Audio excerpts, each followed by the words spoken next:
Dominant Protector. Credit to the author. 481 hanggang 71. Ang mga pangalan po na nandito ay galing sa mga name generator. Kaya kung meron man pagkakatulad sa mga pangalan ng totoong tao o lugar, ito ay tunay na hindi sinasadya. Sis, ngayong mayroon kang makapangyarihang kasosyo, kailangan mo akong tulungan. Maingat na sabi ni Willie. Si boss na Melissa last time, hindi pa rin niya ako pinapaalis ni Demi. Yung boss. Hindi niyo ba binigay yung 150,000? Nagtataka na tanong ni Josephine pagkatapos ng paghinto. Ginawa namin, ngunit sinabi niya na 150,000 ang babayaran namin 10 taon na ang nakalilipas. Ngayon na ang mga presyo ay dumami ng husto, kailangan na magkaroon ng interes para lamang sa 150,000. Halatang galit na galit si Willie habang nagsasalita. Sinabi nila na bigyan natin siya ng 500,000 o magpapatuloy siya sa pagtatrabaho sa kumpanya. 500,000. Sabi ni Josephine, nanlaki ang mga mata niya. Iyon ay hindi makatwiran. Nagbabago sila ng 150,000 hanggang 500,000 nanograms biglaan. Ito ba ay nasa kontrata? Dapat ba tayong magsampa ng kaso? Anong kontrata? Ngumiti ng mapait si Willie. Hindi magiging ganito ang mga bagay kung may kontrata. Ang tanging kontrata ay ang pinirmahan namin, ang nagsasabi na kailangan naming magtrabaho para sa kanya. Sinasabi nito na kailangang bayaran ni Demi ang pagkalugi kapag sinira niya ang kontrata, ngunit hindi sinabi kung magkano talaga ang kabayaran. Masasabi lang niya ang lahat ng gusto niya. Dagdag pa, kung talagang magsampa kami ng legal na kaso, hindi pa rin kami makakapag-file ng kaso, hindi pa rin kami makakasuhan ni Duran. Problemang dapat harapin, di ba? Napabuntong hininga si Josephine. Tama si Willie.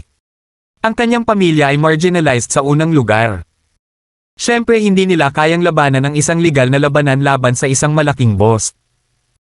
Kahit na manalo sila, gagawa pa rin sila ng mga bagay na makakasama kay Willie. Hindi ang mga kalaban ang matatalo. Ngunit, sabihin mo sa akin, ano ang maaari kong gawin? Ibinaba ni Josephine ang kanyang ulo. Willie was saying it loud and clear.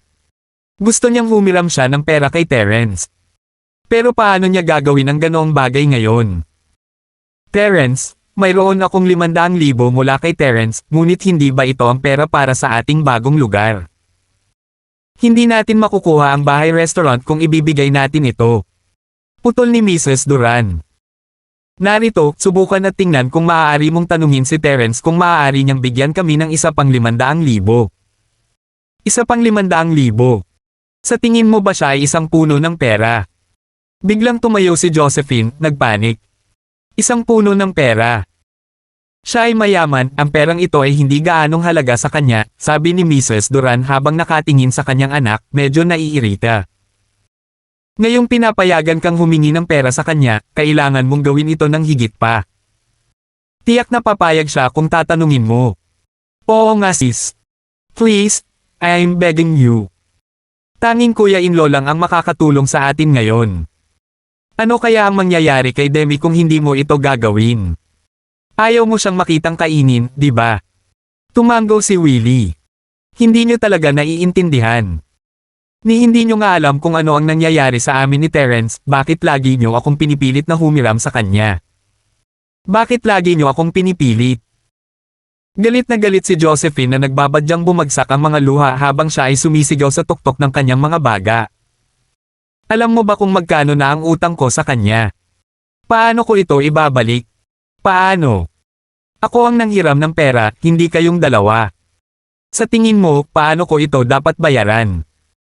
Walang magawang tumingin si Mrs. Duran sa nagngangalit na Josephine. Hindi mo pa rin maintindihan, Josephine. Gusto ka ni Terence. Advantage mo ang pagiging maganda mo, at kung hindi mo ito gagamitin ng maayos, magsisisi ka kapag nakipaghiwalay siya sa iyo. Break up. Oo. Nakipaghiwalay siya sa akin. Dumura si Josephine. Hindi niya gustong ipahiya ang sarili ng ganito, pero pinipilit siya ng dalawang ito sa isang sulok. Ayaw na niya sa akin, ngayon nasiyahan na ba kayo? Yung pera na binigay niya sa'yo kaninang umaga, yun ang bayad sa break-up. Natigilan si Mrs. Duran kasama sina Mr. Duran at Willie. Terence. Ikaw, anong sinasabi mo? Nakipaghiwalay si Terence sa iyo. Nagbibiro ka di ba? Kidding. Kidding. Mukhang nagbibiro ba itong mukha ko? Si Josephine ay nabalisas buong araw. Umapaw ang lahat ng sakit at kalungkutan at tumulo ang kanyang mga luha. Ako. Hindi alam ni Mrs. Duran kung ano ang gagawin habang pinapanood niya ang kanyang anak na umiiyak. Maaaring siya ay isang materialistikong babae, ngunit palagi siyang nasa panig ni Josephine. Niyakap siya nito at sinubukang aliwin. Sige, Josephine, huwag ka nang umiyak, break up lang yan. Sabi ni nanay, hindi naman daw magaling ang lalaki noong una, di ba? Isa lang siyang young master tyrant, isang jerk. Ang mga sinasabi ni Mrs. Duran ay talagang nakakatuwa ng kaunti kay Josephine. Hindi niya maiwasang mapangiti. Ma, hindi mo ba sinabing magaling siya? Ha? Ako. Medyo napahiya si Mrs. Duran. Josephine, hindi ka naman niya sinamantala di ba? Hindi. Umiling si Josephine. Sinabi ko sa kanya na hindi okay bago ko makilala ang kanyang mga magulang. Mabuti, kung gayon. Mabuti yan, masayang sabi ni Mrs. Duran.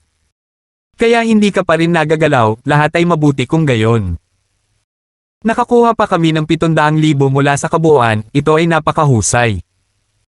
Nay, ano ang sinasabi mo? Utang ang perang iyan. Natarante si Josephine. Nais ng kanyang ina na kunin na lang ang pera ni Terence nang hindi siya binabayaran.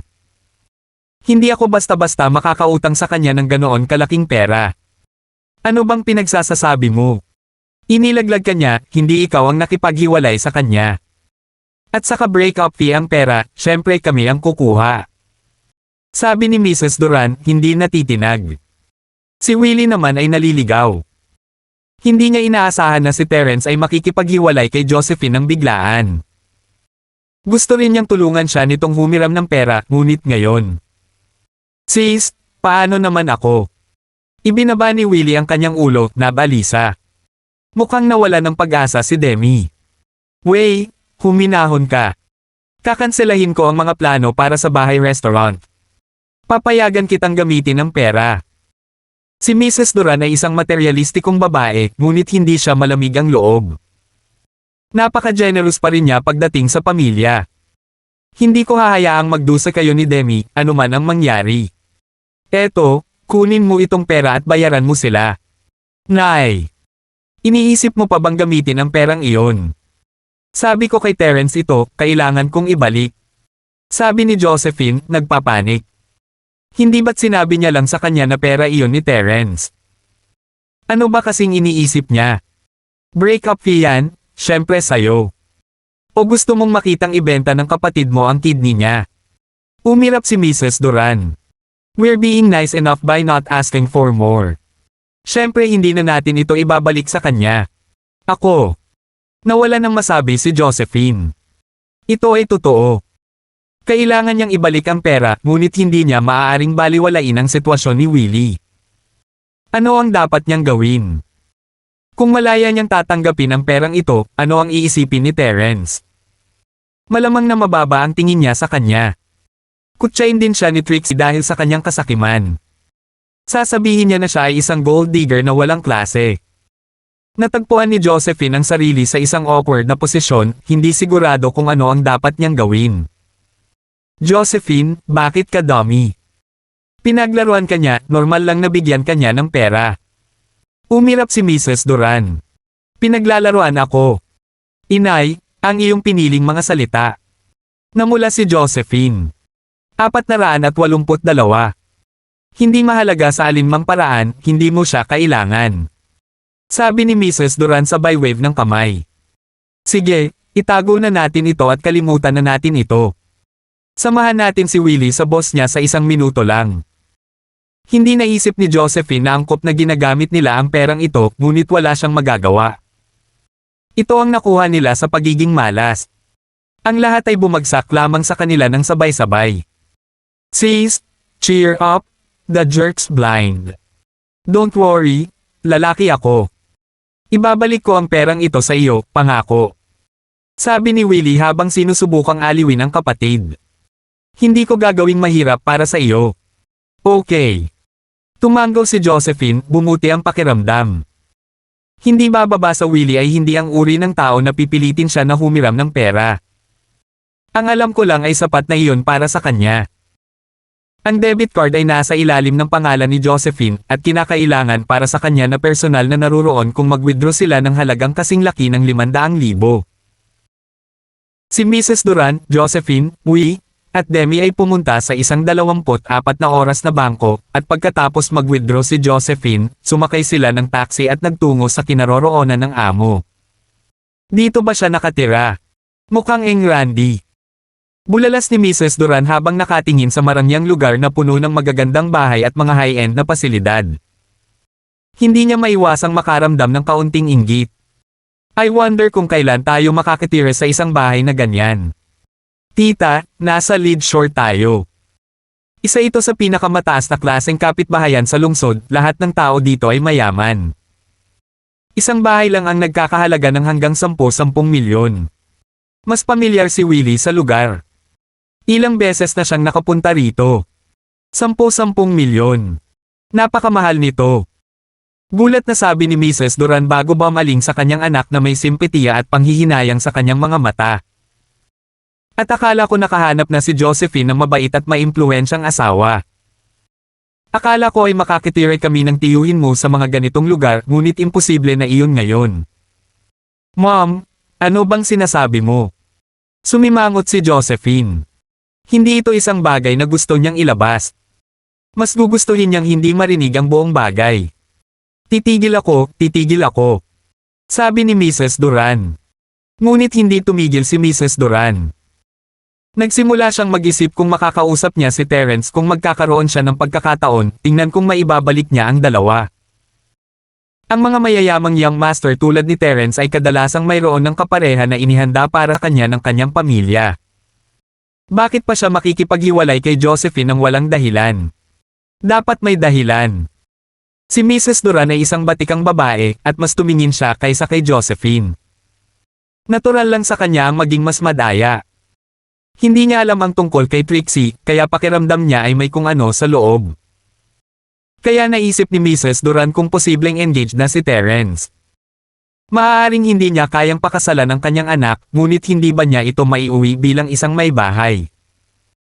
Oo, hindi sila isang pamilya na naghahangad ng marami, ang hayaan lang silang manirahan sa lugar na ito ng Lead Shore ay sapat na. Kung hindi, kailangan nilang makakuha ng lump sum mula kay Terence. Hindi nila siya basta-basta kayang bitawan ng ganoon.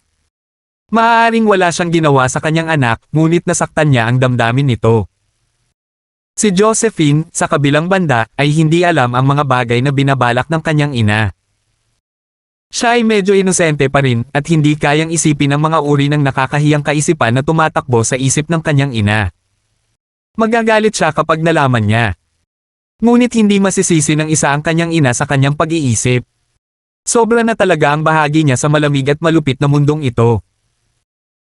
Ang kanyang mga taon ng pagdurusa at kahirapan ay nagresulta sa isang pagnanasa na ilayo ang kanyang sariling anak na babae sa kahirapan na iyon, hanggang sa punto kung saan siya ay nasisiyahan pa sa kanyang anak na babae bilang isang may bahay. Hindi niya kasalanan na ganito ang naisip niya. Ito na. Sabi ni Willie sabay turo sa isang solitary villa. Dito nakatira si Mr. Gold. Nay, huwag kang magsalita ng kahit ano pagkatapos nating pumasok. Hindi natin sila mabibigyan ng pera sa pagkakataong ito. Kailangang may nakasulat na kasunduan. Sabi ni Josephine habang pinapakalma niya ang kanyang sarili, huminga ng malalim habang nakabawi siya sa kanyang katinoan at ibinalik sa kanya ang mga pangyayari ngayon. Walang karanasan si Josephine sa lipunan, ngunit nag-aral siya sa isang prestihiyosong pribadong high school. Nakipag-ugnayan siya sa maraming tao at naunawaan niya na kailangang may mga kontrata para matiyak ang kanilang kaligtasan. Hindi talaga makuha ng kanyang ama ang kabayaran dahil sa hindi malinaw na kontrata. Kailangan niyang ipasulat sa kanya ang isang numero sa pagkakataong ito. Hanggat masisiguro nilang makakawala si Demi, hindi problema ang pagbabayad. Sige, papakinggan kita. Tumanggaw si Mrs. Duran bilang tugon. Naunawaan niya na ang kanyang anak na babae ay mas may karanasan sa mga bagay na ito kaysa sa kanya. Umakyat si Willie at pinindot ang doorbell. Si Teofisto Gold ay lubos na nababagabag nitong nakaraang 2 araw. Nagalit siya pareho kay Terence at Goldie. Ang mga ito ay mga lalaki na maaaring agad na panasan siya sa planetang ito. Ni hindi niya naisip na labanan ang mga ito. Masyadong malakas ang kanyang mga kalaban. Si Terence mismo ay isang master sa itaas ng Golden Class, habang si Goldie ay kasama niya ng maraming Golden Class Masters. Si Teofisto ay dating may Tio Melissa na sumusuporta sa kanya, at iyon ay nagbigay daan sa ilang paniniil sa Starfield, ngunit wala na siyang gaanong lakas ng loob na gawin ngayong hindi na pinaganya ni Terence ang kanyang trump card. Fop! Ako si Teofisto, isang damn big shot sa Starfield. Paano ako nahulog hanggang dito? Ibinuhos ni Teofisto ang kanyang sarili ng isang baso ng red wine at nilagok ito, nanlulumo. Kahit na siya ay nababagabag, talagang gama ng pakiramdam ni Teofisto. Maaaring nagalit siya kay Goldie, ngunit hindi ito isang bagay na gugustuhin siyang patayin ni Goldie. Ang tanging ginawa niya ay tumanggi na magtrabaho sa kanya, at iyon lang. Si Goldie ay hindi darating at magdudulot sa kanya ng problema para sa isang bagay na ganoon. Nangako si Terence na pakakawalan din siya. Maaaring mas malala pa ito, at nahihirapan siyang kumain at matulog. Sa kabutihang palad para sa kanya, isang kaakit-akit, magandang babae ang darating sa kanyang pintuan sa lalong madaling panahon, isang bagay na lubos din niyang inaabangan. Ito ay magpapagaan ng kaunti sa kanyang mga problema. Tumunog ang doorbell, at inayos ni Teofisto ang kanyang sando, siguradong dumating na si Demi. Pagkatapos ng lahat, ibinigay niya kay Demi ang huling salita, maaaring dumating siya na may dalang pera ngayong gabi o ang kanyang katawan. Ang kasambahay ay nagtungo na sa pintuan, at si Teofisto ay lumabas sa kanyang silid-aralan at patungo sa sala, puno ng kumpiyansa. Si Mrs. Duran, Josephine, Willie, at Demi ay nasa sala, nakaupo sa isang sopa at medyo hindi komportable. Ilang beses nang nakapunta rito sina Willie at Demi at medyo nasanay na, ngunit ito ang unang pagkakataon ni na Josephine at Mrs. Duran sa isang lugar na napakaranggal. Hindi sila sigurado kung ano ang gagawin. Ikaw yan, di ba, Demi? Pera ba o katawan mo ngayong gabi? Sabi ni Teofisto habang pababa ng hagdan. Napatingin siya sa sala at bahagyang natigilan. Nakatalikod ang sopa sa hagdan, kaya hindi niya makita ang mga mukha sa mga katawang iyon. Mr. Gold, kami po ang nagdala ng pera. Sabi ni Willie, tumayo at humarap kay Teofisto. Ano? Pera? Nagulat si Teofisto, kaya lumabas ang galit na singaw mula sa kanyang mga tainga. Hindi niya inaasahan na makukuha ni Willie ang kanyang mga kamay sa 500,000. Paano ito naging posible? Ang mga lalaking ito ay mga magsasaka. Kahit na sila ay humiram sa buong nayon, hindi sila makakakuha ng ganoon kalaki. Maaga niyang ginawa ang kanyang mga kalkulasyon, nagpaplanong ay droga si Demi at alisin ang sarili sa lahat ng problemang idinulot ni Terence sa kanya nitong nakaraang 2 araw. Wala siyang nang-ahas na gawin kay Terence, pero si Demi. Hey! 483. Ngunit winasak ng sinabi ni Willie ang lahat ng pantasya ni Teofisto. Iniwan siya nito ng tanging galit. Tama, nagdala kami ng 500,000. Please, Mr. Gold, sana mapaalis mo si Demi. Tumango si Willie. Mas gugustuhin niyang hindi na lang mawala ng 500,000 tulad nito, kundi pera iyon para iligtas si Demi. Sulit ito. Nasaan ang pera? Malamig na sabi ni Teofisto. Kahit galit na galit siya, hindi niya talaga maibabalik ang sinabi niya. Siya ay nagpasya na siya ay subukan at maging sanhi ng kaguluhan sa grupo. Ito ay kasama ang aking kapatid na babae, sabi ni Willie.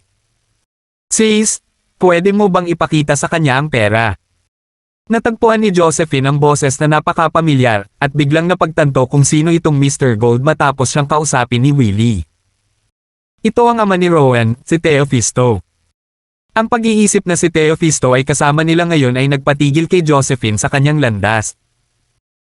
Hindi siya natakot ni Teofisto kahit kaunti noong kasama niya si Terence, ngunit ngayong break na sila, wala na siyang proteksyon. Nangangahulugan ba ito na muli na naman siyang binubuli ng Golds? Ang pag-iisip ay nagsisisi kay Josephine na pumunta dito sa unang lugar. Siya ay nag-aalala na si Rowan ay muling sumama sa kanya. Sis! Muling tumawag si Willie, hindi sigurado kung bakit nag-spacing out si Josephine. Medyo natuwa si Teofisto sa kanyang nakikita. Naantig siya sa malambot na anyo ni Josephine at nagsimula siyang makati sa kaunting pagnanasa, halata sa malapot na ngiti na suot niya. Oh! Dumating din ang ate mo. Lalong natakot si Josephine matapos marinig ang mapang-akit at nakakadiri na boses na iyon. She grit her teeth and stood up ngayong tinawag G. Paglingon niya, sinubukan niyang magmukhang composed hanggat maaari habang binubuksan niya ang kanyang bag. Mr. Gold, ang pera. Sana ay matupad mo ang iyong pangako at palayain ang kapatid ko at si Demi. Ano? Natigilan si Teofisto habang tinitignan kung sino ito. Hindi niya akalain na ang babaeng tinawag ni Willie na sis ay si Josephine. Paano mapalad siya ay makakakuha ng? Palagi niyang binabangga ang mga kasama ni Terence habang sinusubukan niyang iwasan siya. May kung anong sumpa ba sa kanya? Ang swerte niya talaga. Akala pa niya ay niloloko lang siya ni Josephine sa sinabi nito. Namula siya nang tumama ang takot sa kanya at nagsimulang lumabas ang mga salita sa kanyang bibig. Ayoko na. Ayoko na ng pera. Sumimangot si Josephine. Tiningnan niya ang nagbabagong ekspresyon ni Teofisto at iniisip kung babalikan ba niya ang kanyang sinabi. Nagulat din si Willie, kasama si Demi. Mr. Gold, hindi mo ba sinabi na papakawalan mo si Demi sa halagang 500,000? Bakit mo binabalikan ang iyong salita? Kinakabahang sabi ni Willie. Mr. Gold, babalik ka ba sa iyong salita? Napailing din si Josephine ngunit sinubukan niyang mapanatili ang kanyang kalmado. Hindi niya kayang makita ng lalaki ang tunay niyang emosyon. Lalala lang yan. Sabi ko, MS Duran. Hindi, Sister Duran, tatawagan kitang ate. Tigilan mo na ang panggugulo sa akin, hindi ko sinasadya, hindi ko talaga, hindi ko alam na kasama mo si Demi, hinding-hindi ako mangangarap na gumawa ng kahit ano kung alam ko. Sinabi ni Teofisto, sa bingit ng luha, kumbinsido na si Josephine ay nanunuya at nanunuya. Pagkatapos ng lahat, ang pinakamakapangyarihang mga tao ay karaniwang gustong magsabi ng mga bagay na ganyan kapag gusto nilang magmukhang malakas. Ito ang uri ng bagay na siya mismo ang gumawa kapag siya ay nabiktima ng mahina. Natural lang na isipin na ganoon din ang ginagawa ni Josephine. Nagulat ang lahat dahil sa pagsabog ni Teofisto. Sina Willie at Demi ay nakatitig kay Teofisto, pati na rin si Mrs. Duran. Ang personalidad ng lalaki ay sumailalim sa 180 pagkatapos makita ang mukha ni Josephine. Sumimangot si Josephine. Sa kanyang pag-aalinlangan ay napagtanto niya kung ano ang nangyayari. Malamang ay hindi pa rin alam ni Teofisto ang pakikipaghiwalay nila ni Terence. Ito ang dahilan kung bakit siya ay magalang sa kanya. Magagamit niya ng husto ang pagkakataong ito para lumayo, ngunit nag-aalala si Josephine na magdudulot muli ito ng gulo kay Willie kapag nalaman niya ang balita. Sa hitsura nito, hindi siya bumabalik sa kanyang sinabi. Talagang binabalak niyang hindi kunin ang pera. Pakiramdam ko ay bigla itong nanggaling, ngunit nagulat ang lahat. Nagsalita si Josephine pagkatapos ng ilang pag-iisip, Mr. Gold, sa tingin ko dapat mong kunin itong 500,000. Kailangang magkaroon ito ng conclusion, tama ba? Hindi talaga nagustuhan ni Teofisto kung paano siya tinutuya ni Josephine at sinasadya siyang magdulot ng kaguluhan, ngunit higit siyang nadaig ng takot kaysa ano pa man. Nalaman niya mula kay Rowan kung gaano kahalaga si Josephine kay Terence. May pinagdaanan ang kanyang anak pagkatapos ng kanyang sinubukang gawin sa kanya. Walang paraan na maasar si Teofisto sa babaeng ito. Dagdag pa, kailangang masangkot si Terence sa ilang paraan sa pagbisita ni Josephine ngayon. Ang bawat tao ay may limitasyon sa kung gaano karaming tae ang maaari nilang gawin, at walang sino man ang matutuwa kung kailangan nilang harapin ang problemang nagmumula sa parehong mga tao sa panapanahon, lalo pa ang isang master tulad ni Terence. Ang mga master ay kadalasang hindi nag-abala sa maliit na prito, ngunit ang pagiging maliit na prito ay hindi naging dahilan upang sila ay laging hamampas sa mukha ng amo. Ang Panginoon ay hindi tatutol na sampelan ng istorbo. Ito ay isang sitwasyon na katulad ng isang tumatahol na aso. Hindi mo ito gaanong papansinin kung lagi kang tahol nito kapag dumadaan ka, at baka malampasan mo pa ito kapag dumating ang aso at kagatin ka ng isang beses. Kung hahabulin ng asong ito ang iyong pamilya, kagatin sila ng paulit-ulit, hindi nakakagulat kung pupunta ka lang at lutuin ito para sa hapunan.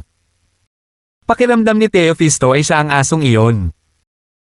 Matapos ang paulit-ulit na pag-istorbo kay Terence, malamang na hindi siya malayo sa pintuan ng kamatayan. At kaya si Teofisto ay nasa taas ng kanyang takot. Napaluhod siya sa mga iniisip. Napasubsob siya sa sahig habang tumutulo ang kanyang mga luha. Sister Duran, please. Stop messing with me. I'm really sorry, I'll never do it again. Please, sabihin kay Boss Terence na isa lang talaga akong bulag-bulag na tao. Sasampalin ko ang sarili kong pisngi bilang paghingi ng tawad. Isipin mo na lang na umutot ako at bitawan mo ako. Dahil doon, itinaas ni Teofisto ang kanyang mga braso at sinampal ang kanyang sariling mga pisngi, pabilis ng pabilis habang umaalingaw-ngaw ang mga sampal. Namula ang mukha ni Josephine sa sinabi ni Teofisto. Isipin mo siyang umutot at pakawalin. Siya ay isang babae. Anong klaseng bulber ang sinasabi niya? Hindi niya maiwasang mapatingin sa lalaki. Ang kahabag-habag na kalagayan ni Teofisto ay nagbigay ng lakas ng loob kay Josephine. Dahil ayaw na niya ng pera ay nagpasya siyang isulat ito sa papel kung sakaling bumalik siya sa kanyang salita. Nagpasya si Josephine na gamitin ang pangalan ni Terence sa kanyang kalamangan ngayong halos sinasabi ni Teofisto sa kanya. Si Mrs. Duran, Willie, at Demi, sa kabilang banda, ay napagtanto kung ano ang nangyayari. Si Teofisto ay hindi natatakot kay Josephine, siya ay natatakot kay Terence.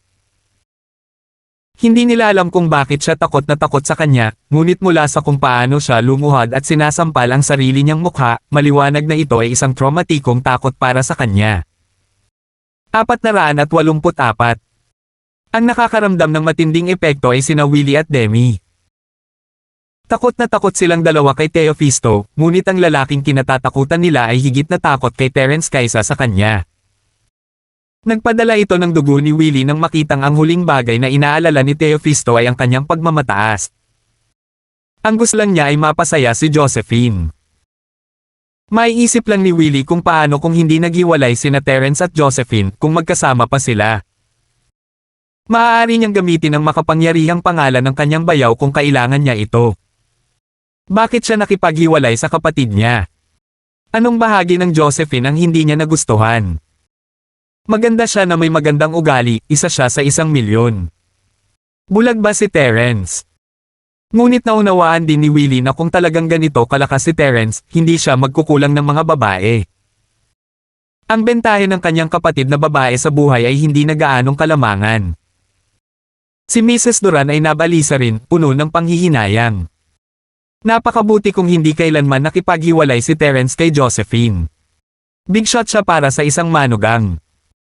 Walang sino man sa kanilang tamang pag-iisip ang maglalakas loob na asar ang kanyang pamilya.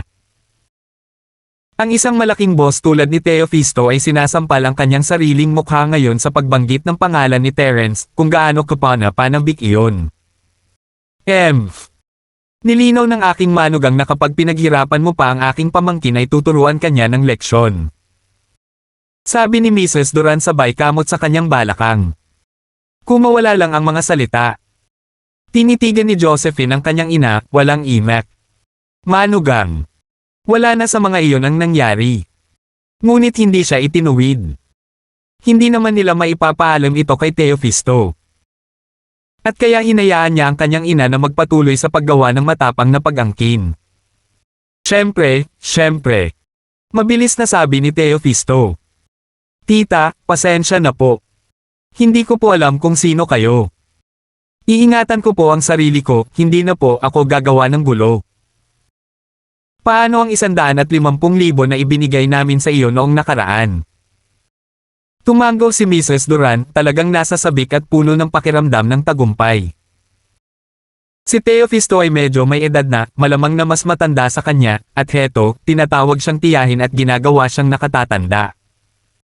Hindi pa nakaranas ng ganitong paggamot si Mrs. Duran. Nakakakilig. Nakita kaagad ni Josephine na malapit nang sirain ng kanyang ina ang mga bagay-bagay. Ipaghihinala lang niya si Teofisto. Kung alam nila na si Teofisto iyon, hindi sana nila ibibigay sa kanya ang 150,000 noong una, ngunit ginawa nila. Sa pag-iisip, nagsalita si Josephine, "Nay, sinabi ni Terence na may utang si Willie sa kanya ng 150,000. Ibigay na lang natin ito sa kanya." Kinailangan ni Josephine na magsinungaling para maiwasang malantad. Mayroon pa silang sariling mga balat upang iligtas. Hindi nagustuhan ni Mrs. Duran kung paano itinapon ng kanyang anak ang 150,000 na ito. Maaaring ginamit lang nila ang pangalan ni Terence para maibalik ito. Tama, ang 150,000. Ibabalik ko ito kaagad. Mangyaring maghintay ng 1 minuto. Walang karangyaan si Teofisto na maghinala ng sinuman. Dagdag pa rito, ang mga sinabi ni Josephine ay lalo lamang nakakumbinsi kay Teofisto na siya ay nasa sitwasyong inaakala niyang kinaroroonan niya dahil iyon ang mga bagay na sasabihin ni Terence sa kanyang sarili, batay sa alam niya sa kanyang pagkatao. Ang mga maliliit na bagay na tulad nito ay hindi dapat masyadong nag-aalala sa kanya, at hanggat hindi sila lumampas sa kanyang ilalim na linya ay kadalasang okay. Sinabi ni Josephine na hindi gusto ni Terence ang 150,000, ngunit ngayong binanggit ito ni Mrs. Duran, walang paraan si Teofisto ay sapat na matapang na pigilan ang pagbabayad. Ang pag-asar sa biyenan ni Terence ay maaaring magresulta sa ilang napakasamang bagay na mangyayari kung uuwi siya upang sir-on siya sa harap ni Terence. Baka mapatay siya ng badmouth na yan. Ito ay medyo panghihinayang kung siya ay nawala ang kanyang buhay sa isang bagay na walang kabuluhan. Kaya wala siyang pakialam kung gusto ni Josephine ang pera o hindi. Napagpasyahan niyang ibigay na lang ito kay Mrs. Duran, sana ay gawin ito upang hindi ito magsabi ng anuman kay Terence, o kahit na magbanggit ng ilang magagandang bagay tungkol sa kanya. Malamang na maakit si Terence na ihinto ang pagbibigay pansin sa kanya. Ang pag-iisip ay nagpatisod kay Teofisto sa hagdan upang kunin ang pera. Pinandilatan ni Josephine ang kanyang ina, ngunit wala siyang pakialam. Hanggat nakakuha sila ng pera, sino ang nagmamalasakit kung ginamit nila ng kaunti ang pangalan ni Terence? Gulat na gulat pa rin sina Willie at Demi. Gaano kalakas si Terence para sa isang lalaking tulad ni Teofisto na madapa ng ganito? Para sa kanila, ang Teofisto ay isang pag-iral na malayo sa kanila. Siya ay may pera at kapangyarihan, ay itinatag sa parehong kriminal at normal na mundo, kasama ang kanyang panganay na anak na si Gold Roguang na kumikilos bilang pinuno ng gang sa Hilagang Distrito. Ito ay isang taong may matinding awtoridad sa Starfield. Ngunit si Terence ay wala pa dito ng personal. Kapatid niya ang nandito, at ang presensya niya lang ay sapat na para magalit siya sa sarili niya. Lumuhad kaya siya at iuumpog ang ulo sa sahig kung nandito si Terence. Ngunit hindi sinagot ni na Willie at Demi ang kanilang mga tanong, natatakot na magulo ang mga bagay-bagay. Pinili nilang isave ang mga tanong para sa ibang pagkakataon. Maya-maya pa, tumakbo si Teofisto pababa ng hagdan, natapilok mula sa kanyang galit na pagmamadali at bumagsak, nadama po sa kanyang puwitan na may masakit na kalambog. Hindi niya pinansin ang sakit at kumilos upang bigyan si Mrs. Duran ng isang sobra. "Tita, para sa'yo. Akala ko ba sinabi kong ayaw natin?" Binibigkas lamang iyon ni Josephine nang hindi nagdagdag ng anupaman. Ngayong naniningil si Teofisto para bayaran sila ng pera, ayaw na niyang ipilit pa. Wala rin itong magandang maidudulot, ngayong nakapasok na ang pera sa mga kamay ng kanyang ina. Ito ay kasing ganda ng nawala. Tinitigan ni Mrs. Duran ng sobra na may masayang mga mata. Umupo siya sa sofa at nagsimulang magbilang. Tumitig si Josephine sa kawalan ng imak. Talaga bang nagbibil ng pera ang kanyang ina nang makita sa mukha ni Teofisto ang takot na takot? Malinaw na babayaran niya ang buong halaga. Bakit niya binibilang ang pera sa harap niya? Mukhang hindi pa siya nakakita ng pera. Paano siya nakakahiya? Tinadyakan ni Josephine ang kanyang mga paa sa pagkadismaya, ngunit nanatiling tikom ang kanyang bibig. Si Teofisto, sa kabilang banda, ay napansin ang ekspresyon ni Josephine. Hindi niya masyadong inisip ang reaksyon ni Mrs. Duran sa pera dahil medyo pamilyar siya sa pamilya ni Josephine. Sila ay mahirap, nakatira sa mga slums. Hindi isang sorpresa na si Mrs. Duran ay sobrang tutok sa pera. Ang pagtapak ng mga paa ni Josephine ay hindi rin gaano sa kanya. Ngayong kasama na ni Josephine si Terence, marami na siyang pera. Malamang wala na siyang pakialam sa halagang ito. Paano kasi may extra 50,000? Binilang ni Mrs. Duran ang pera para malaman na talagang may surplus sa halip na deficit na ikinagulat niya. Tita, interest na po. Matagal na po ang pera, kaya interest na lang. Mabilis na sabi ni Teofisto, umaasa pa rin na may magandang sasabihin si Mrs. Duran tungkol sa kanya kay Terence. Sa nakikita niya, simple lang ang kahinaan ni Mrs. ito ay ang kanyang kasakiman. Ang dagdag na 50,000 ay para makuha niya ang mabuting panig ni Mrs. Duran. Sigurado siyang hindi siya masisisi nito kung bibigyan niya ito ng pera. Malamang ay purihin pa siya nito. Gaya ng inaasahan, mas lumawak ang ngiti ni Mrs. Duran. Mabuti. Matalino ka, hindi ba? Tuwang-tuwang ibinalik ni Mrs. Duran ang pera sa sobra bago bumaling kay Josephine. Let's go, Josephine. Dapat nating hayaang magpahinga si Mr. Gold. Sandali, Mr. Gold. Isulat natin ito na ipinangako mong hindi mo naguguluhin ang aking kapatid at ang kanyang kasintahan. Sabi ni Josephine, biglang naalala ang dapat niyang gawin. Ang pagkakaroon nito sa papel ay mahalaga sa kaso na bumalik si Teofisto sa kanyang salita. Sige, walang problema. Sinabi ni Teofisto na agad na sumang-ayon sa kahilingan ni Josephine, iniisip na siya ay mabaliw na magdulot pa rin ng anumang gulo sa mga Duran. May mga bagay pa siyang dapat mabuhay, ayaw niyang magpakamatay. 485. Hindi mahalaga kung ano ang layunin ni Josephine. Kung humihiling siya ng isang kasunduan na isulat sa papel, gagawin ni Teofisto ang lahat ng kanyang makakaya upang matupad ito na hindi nag-iisip tungkol dito. Ipinagpalagay lamang niya na mas binibigyang diin ni Josephine ang mga detalye. Ngunit kung ang pakikitungo niya kay Terence, ang mga bagay ay hindi magiging ganito sibilisado. Hindi man lang siya hihilingin ng lalaki na magsulat, masisira niya ang mga kamay at paa niya para hindi niya magawa. Hindi lang isinulat ni Teofisto sa papel na hinding-hindi siya magdudulot ng gulo kina Demi at Willie sa hinaharap, ibinalik pa niya sa kanya ang orihinal na kontratang pinirmahan niya kay Demi, ibig sabihin ay wala na itong kinalaman sa kanya. Nakahinga ng maluwag si Josephine nang tanggapin niya ang kontrata. Dahil ayaw na niyang manatili pa sa bahay ni Teofisto, tumango siya at bumaling sa kanyang ina. Terena. Maghintay. Tinawag ni Teofisto ang mga Duran. Natigilan si Josephine. May naisip ba si Teofisto? Nawala silang pake sa kanya. Mr. Gold, babalik ka ba sa iyong salita?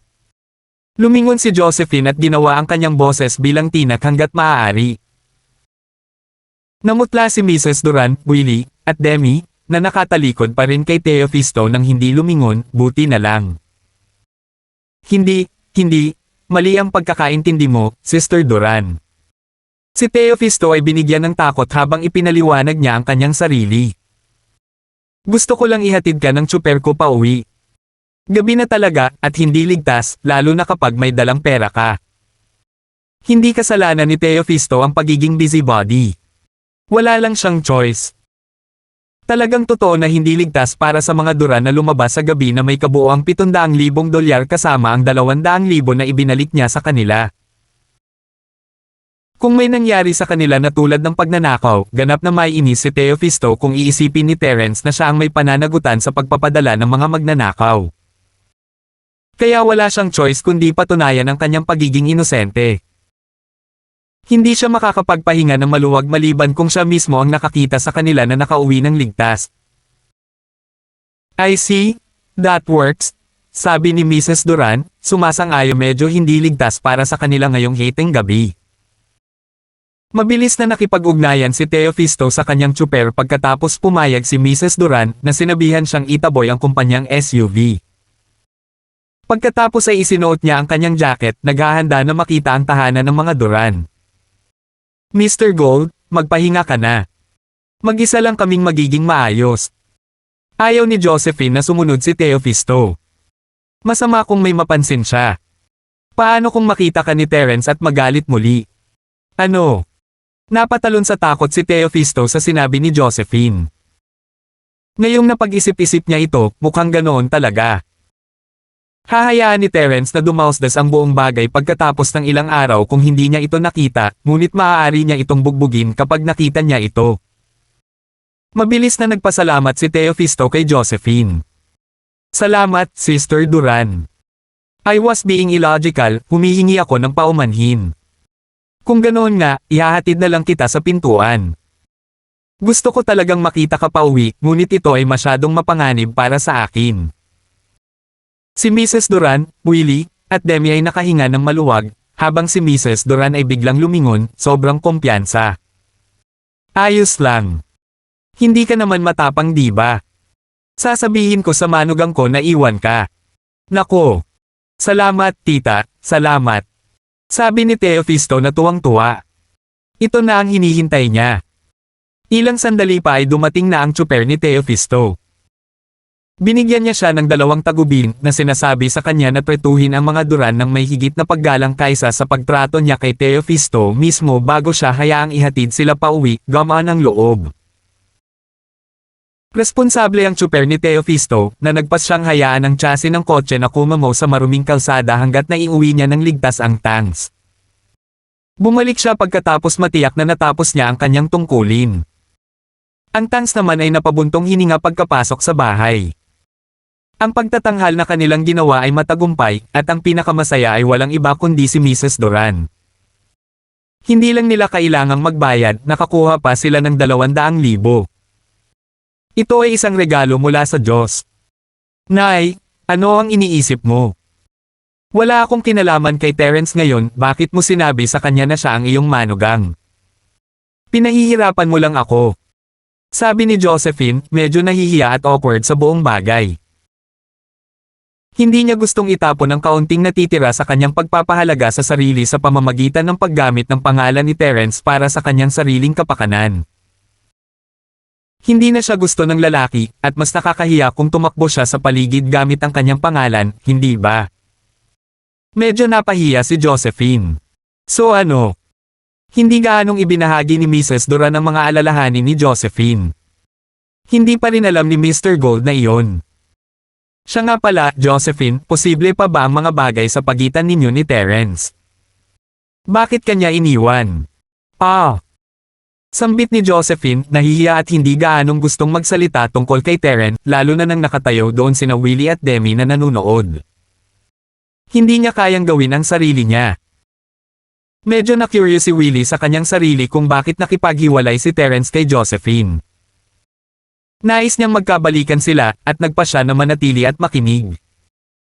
Gayunpaman, ang hitsura ng kanyang pinsan ay nagsabi sa kanya na ito ay isang bagay na nakakahiya para sa kanya. Hindi siya maaaring manatili, alam iyon. Tumayo siya at hinawakan ang kamay ni Demi. Sige, aalis na kami, tita. Mag-ingat ka sa pag-uwi. Tawagan mo ako pag-uwi mo. Sabi ni Mrs. Duran habang ay nalalayan niya ang mag-asawa palabas ng bahay bago bumalik para hawakan ang mga kamay ni Josephine. Terence, sabihin mo sa akin. Ano ang nangyari? Si Terence ay medyo mabait sa iyo sa lahat ng oras na ito, hindi ba? Wala akong naramdamang mali kaninang umaga. Ano ang nangyari, biglaan?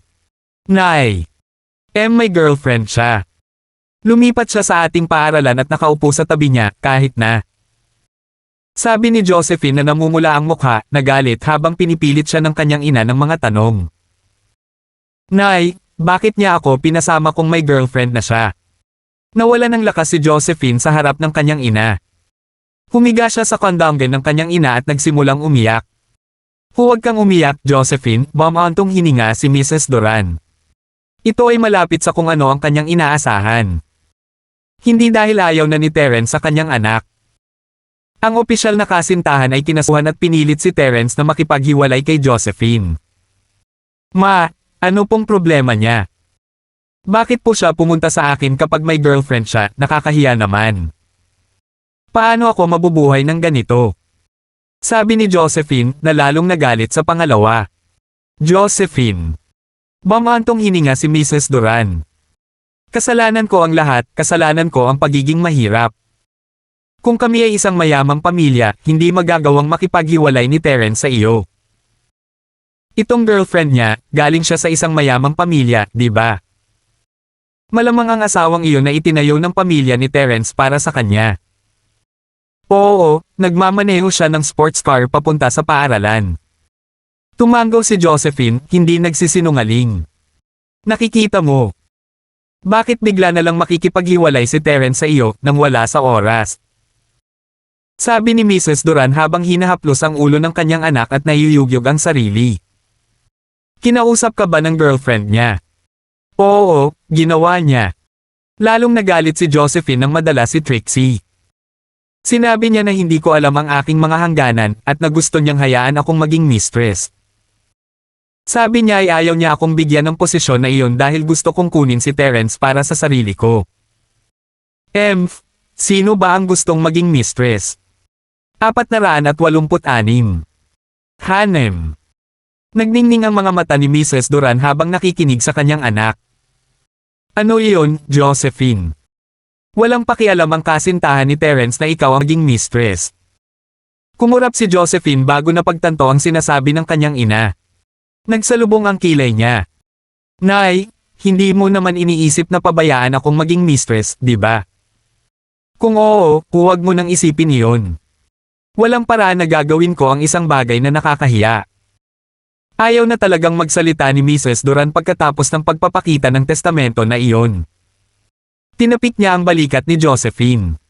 Sige, Josephine, cheer up. Who knows, baka bumalik si Terence sa iyo balang araw. Sino ang kailangan niyang bumalik? Ni hindi ko siya titingnan. Tinapakan ni Josephine ang kanyang mga paa, nagdesisyon.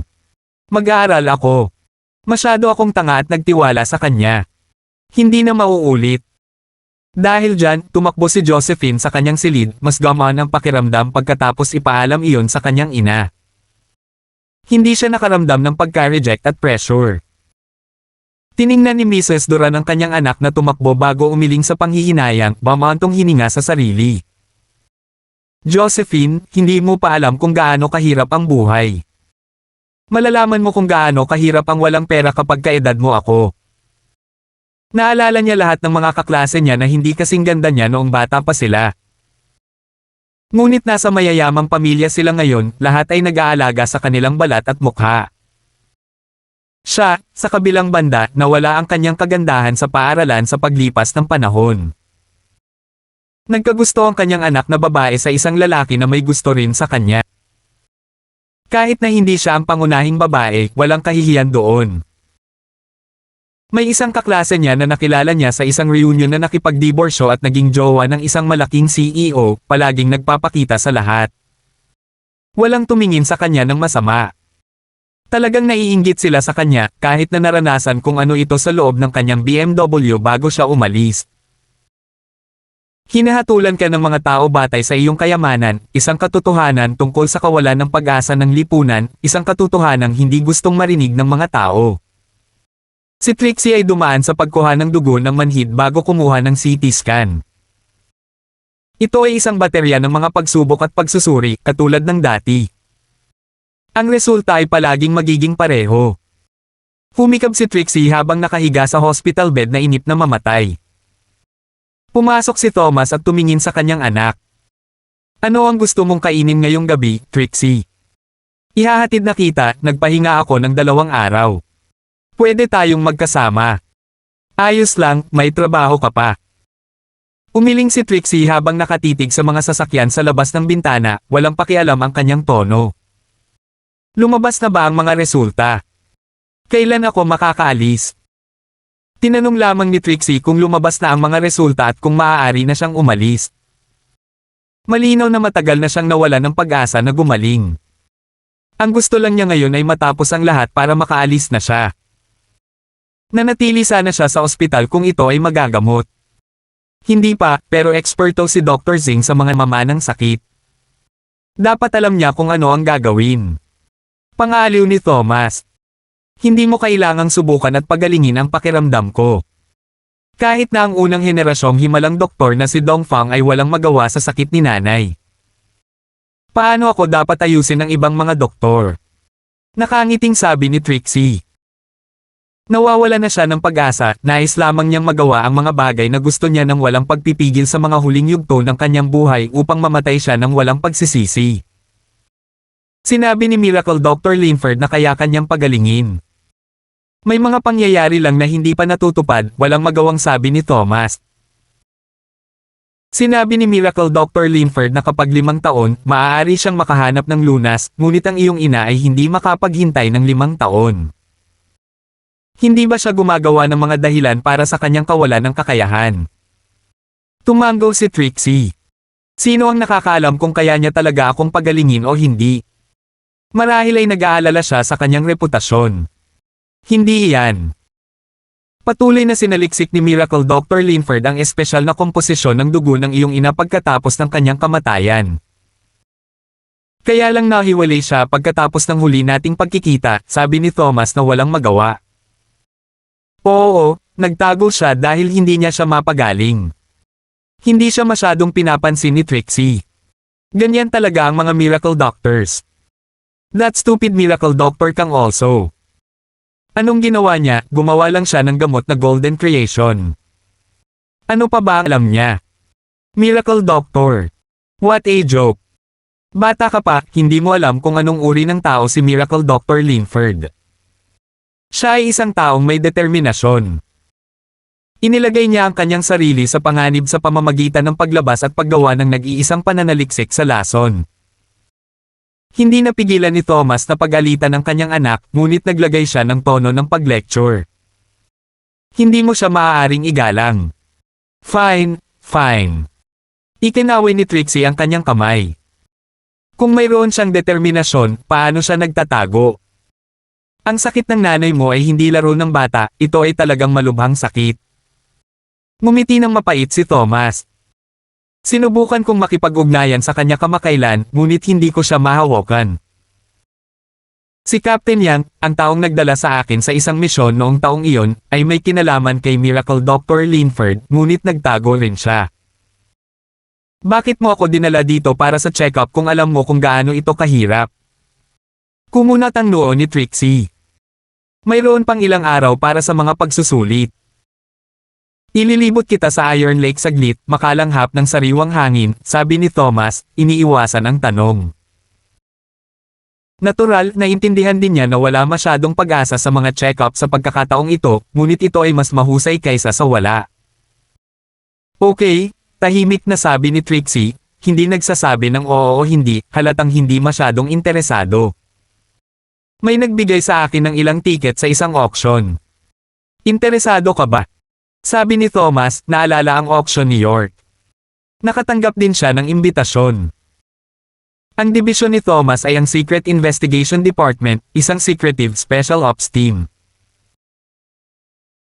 Napakalapit nila ng House York, at ang mga York ay palaging nagpapadala ng maraming tiket ng imbitasyon sa mga tao ng departamentong iyon, sa kabila ng karamihan sa kanila ay walang oras upang aktwal na lumahok. Ito ay higit pa sa 1 kilos kaysa sa anumang bagay. Auction. Pero tingnan natin. Si Trixie ay hindi nakapunta sa isang auction sa kanyang buhay, kaya talagang interesado siya dito. Gusto niyang makakita ng isa bago siya mamatay. Nakakainis kung mamatay siya nang hindi alam kung ano iyon. Ngunit wala akong pera para dito kung may makapansin sa iyo, nanghihinayang sabi ni Thomas. Mataas ang sweldo ko, ngunit hindi ako makakapagbid sa mga bagay na nagkakahalaga ng milyon-milyon at 10 milyon. Haha. Sa wakas ay ngumiti at tumawa si Trixie. Ito ang gusto niya, ang pakiramdam na masaya kasama ang kanyang ama. Kung mabibili man nila o hindi ang kahit ano ay ang pinakamaliit na alalahanin niya. Narinig niyang sinabi sa kanya ng kanyang ama na maglalakad sila ng maraming beses kaysa sa kanyang mabilang, at ito ay palaging nagtatapos sa pag-alis ng kanyang ama para sa isang hindi inaasahang misyon na nilalampasan siya. Hindi niya magagawa iyon kung maimbitahan siya sa auction na ito. Kailangan mong mag-commit sa oras na ito. Tuwang-tuwa si Thomas nang makita ang ngiti sa mukha ng kanyang anak. Ayoko. May 3 auction, kahit isa lang makakatira ako sa'yo. Okay. Si Trixie ay higit na nasisiyahan doon. Ito ay higit pa sa sapat para sa kanya. 487. Ang auction ay hinati sa 3 araw at magkakaroon ng iba't ibang mga item para sa bawat isa. Naturally, ang pagkakaroon lamang ng isang imbitasyon ay hindi nangangahulugan na maaari kang lumahok sa lahat ng 3 auction. Tanging ang pinakamakapangyarihang pamilya at ang maliit na bilang ng mga kilalang tao ang nabigyan ng Golden Invitation Card. Ang karaniwang card ng imbitasyon ay pula, na tumutukoy kung ilan sa mga auction ang maaaring salihan ng may hawak na epektibo sa araw ng paggamit. Karaniwan na para sa mga normal na mayayamang pamilya at karamihan sa mga celebrity na makatanggap ng pulang card ng imbitasyon. Maaari silang dumalo sa mga auction, ngunit ang mga invitation card ay hindi kasing halaga ng mga ginto. Ang kay Fatty Boy ay isang pulang card, ngunit nakuha niya ang kanyang mga kamay sa card ng imbitasyon sa lahat ng 3 araw. Yung inihatid kay Martin, golden. Maliwanag na siya ay isinasaalang-alang sa parehong antas ng pinakamataas na pamilya doon. Nagsimula ang mga item na isino-auction sa mas mababang antas ng mga item na nagiging bihira habang lumilipas ang mga araw. Ang mga item sa unang araw ay maaaring pambihira, ngunit ang panimulang presyo ay karaniwang nasa paligid ng ilang daang libo hanggang 2 milyon. Hindi nila nalampasan ang 2 milyong cup na iyon. Ang mga item sa ikalawang araw ay mula sa 2 milyon hanggang 5 milyon, at ang ikatlong araw ay may mga item na na-auction para sa higit 5 milyon. Ang mga regular na mayayamang tao ay talagang makakadalo lamang sa unang araw ng auction, dumalo sa susunod na ikalawa at ikatlong araw para lamang sa libangan. Bilang resulta, karamihan ay hindi man lang nag-abala na kumuha ng imbitasyon para sa ikalawa at ikatlong araw, na ibinibigay ito sa kanilang mga interesadong kaibigan kahit na natanggap nila ang imbitasyon. Mayroong iba't ibang uri ng mga invitation card, ngunit walang nakatakdang upuan sa auction hall. Ang mga tao ay nakaupo ng sapalaran, at ang mga pamilyang may mabuting kalagayan ay magkakalapit sa isa't isa. Mayroong maraming mga upuan sa auction hall, at ang mga attendant ay karaniwang hindi man lang napuno ang ikatlong bahagi ng mga pwesto. Hindi na kailangang mag-alala tungkol sa kakulangan ng mga upuan. Hinanap ni Terence, Martin, at Fatty Boy ang isang lugar na hindi gaanong tao at nanirahan. Ang mga tao ay nagsimulang patuloy na pumasok sa bulwagan makalipas ang ilang sandali. Ang mga bahay ay nagpadala ng kanilang mga kinatawan. Karaniwan na para sa ulo ng mga pamilyang ito na wala na nagpapadala ng iba sa kanilang kahalili. Ang mga ilaw ay lumabo at ang auction stage ay lumiwanag sa liwanag ng lumabas ang isang lalaki na humigit kumulang 30 taong gulang na nagpatahimik sa mga manunood. Maligayang pagdating, mga binibini at ginoo, sa taon ng auction ng pamilya York. Magalang na yumuko ang lalaki pagkatapos magsalita, at sunod-sunod na palakpakan. Bahay York. Saglit na natigilan si Terence, ang kanyang walang pakialam na mukha ay humigting saglit bago bumalik sa normal. Boss, ang pamilya York ang pinakamalaki sa lahat ng makapangyarihang bahay, at isa rin sa pinakamisteryoso. Kakaakyat lang nila sa kapangyarihan sa nakalipas na 10 taon, ngunit napunta sila sa posisyon ng Dragon Head ng lahat ng bahay sa isang lukso. Mahinang paliwanag ni Fatty Boy. Laging iwasang tumawid sa Yorks kung maaari. Ngunit, boss, kung isasaalang-alang mo kung sino ka. Hey, kahit ang pamilya York ay gustong makasama sa iyong mabuting panig, hindi ba? Ganun ba? Marahan ng umiti si Terence. Sino ang lalaking iyon sa stage? Siya ay Halden York, hindi bahagi ng pangunahing sambahayan ng York, isang sangay lamang ng pamilya.